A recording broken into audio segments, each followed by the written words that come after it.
ಸದ್ಯದ ಪರಿಸ್ಥಿತಿಯಲ್ಲಿ ಸೆನ್ಸಿಟಿವ್ ಆಗಿರುವ ಮ್ಯಾಟರ್ ಅಂದರೆ ಅದು ಸೌಜನ್ಯ ಪ್ರಕರಣ. ಸೌಜನ್ಯದ ಅನ್ಯಾಯದ ಬಗ್ಗೆ ಕುರಿತು ಜನಗಳಿಗೆ ಸೂಕ್ತ ಮಾಹಿತಿ ನೀಡಿದ ಸಮೀರ್ಗೆ ಬಂತ ಆಪತ್ತು.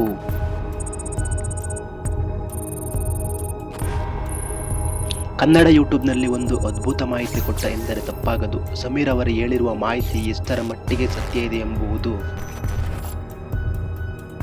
ಕರ್ನಾಟಕ ಜನತೆಗೆ ತಿಳಿದಿದೆ. ಆದರೆ ಕೆಲ ಬೆರಳೆಣಿಕೆಯಷ್ಟು ಮಂದಿಗೆ ಉರಿತಾ ಇದೆ. ಯಾಕೆ?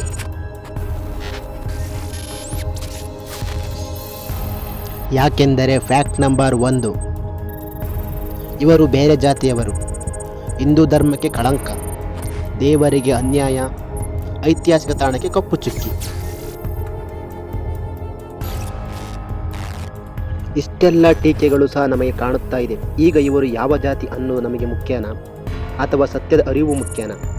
ದೇವರಿಗೆ ಅಲ್ಲಿನ ಸ್ಥಳಕ್ಕೆ ಯಾವುದೇ ಟೀಕೆ ಮಾಡುತ್ತಿಲ್ಲ. ನಮ್ಮ ಆಕ್ರೋಶ ಅಲ್ಲಿನ ಅನ್ಯಾಯದ ಕುರಿತು. ಅಲ್ಲಿನ ಅಧಿಕಾರಿಗಳಿಂದ ಸಾಮಾನ್ಯರಿಗೆ ಆಗಿರುವ ಅನ್ಯಾಯದ ಕುರಿತು ಕೂಲಂಕಷವಾಗಿ ಬಿಚ್ಚಿಟ್ಟಿರುವುದು. ಇದನ್ನು ವಿಡಿಯೋ ಮಾಡಿ ಹಾಕೋಕ್ಕೂ ದಮ್ಬೇಕು. ಕೆಲ ಕಿಡಿಗೇಡಿಗಳಿಂದ ಈಗಾಗಲೇ ಬೆದರಿಕೆ ಕರೆಗಳು ಬಂದಿದ್ದಾವೆ.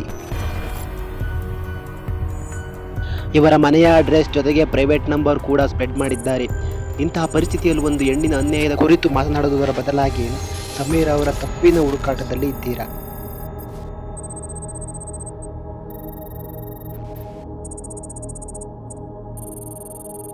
ನ್ಯೂಸ್ ಚಾನೆಲ್ಗಳು ಸಹ ಇದರ ಬಗ್ಗೆ ಧ್ವನಿ ಮಾಡಿಲ್ಲ. ಈ ಒಬ್ಬ ಯೂಟ್ಯೂಬ್ನ ವ್ಯಕ್ತಿ ಅಷ್ಟೆಲ್ಲ ಸೋರ್ಸ್ ಕಲೆಕ್ಟ್ ಮಾಡಿ ಅಳಿಯಾಗಿ ತಿಳಿಸಿದ್ದಾರೆ. ಅದರ ಬಗ್ಗೆ ಹೆಮ್ಮೆ ಪಡುವುದರ ಬದಲಾಗಿ ಅವನ ವಿರುದ್ಧ ಕಿಡಿಕಾರುತ್ತಾ ಇದ್ದೀರಾ ಅಲ್ವಾ? ನಿಮ್ಮ ಕೆಟ್ಟ ಮನಸ್ಥಿತಿಯ ಬಗ್ಗೆ ಏನು ಹೇಳಲಿ? ಸಮೀರ್ ಅವರ ವಿಡಿಯೋ ನೋಡಿ ಒಂದು ಅರ್ಥ ಆಗಿದ್ದು ಏನು ಅಂದರೆ, ಸತ್ಯದ ನ್ಯಾಯ ದೇವತೆಗೆ ಕಣ್ಣು ಕಟ್ಟಿದ್ದಾರೆ. ಬರೀ ಬಟ್ಟೆಯಿಂದಲ್ಲ,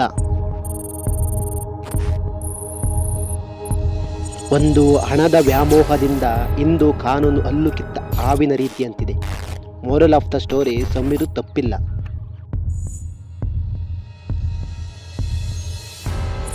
ಇವರು ಏನು ಮಾಡಿದಾರೋ ತಪ್ಪು ನನಗಂತೂ ಅರ್ಥ ಆಗ್ತಿಲ್ಲ. ಬಟ್ ಬೆಂಗಳೂರು ಪೊಲೀಸ್ ಸ್ಟೇಷನಿಂದ ನೋಟಿಸ್ ಬಂದಿದೆ.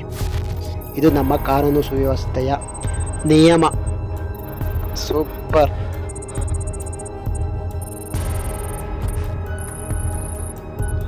ಸೌಜನ್ಯನಿಗೆ ನ್ಯಾಯನೂ ದೊರೆಯುವುದಿಲ್ಲ. ಕಾರಣ, ಸಾಕ್ಷಿಗಳು ಹಣದ ಕಂತೆಯಲ್ಲಿ ಶವ ಸಂಸ್ಕಾರ ಮಾಡಿದ್ದಾರೆ. ಇನ್ನು ಮುಂದೆ ಆದರೂ ಜನರು ಎಚ್ಚೆತ್ತುಕೊಳ್ಳಿ.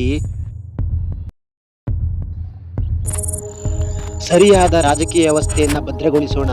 ಪೊಲೀಸ್ ಇಲಾಖೆ, ಕಾನೂನು ಇಲಾಖೆ, ರಾಜಕೀಯ ವ್ಯವಸ್ಥೆ ಸರಿ ಇದ್ದರೆ ದೇಶದ ಅಭಿವೃದ್ಧಿ ಸಾಧ್ಯ.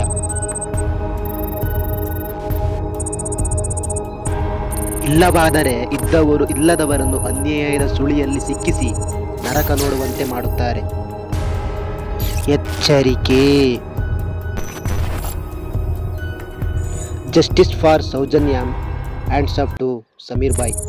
ಧನ್ಯವಾದಗಳು.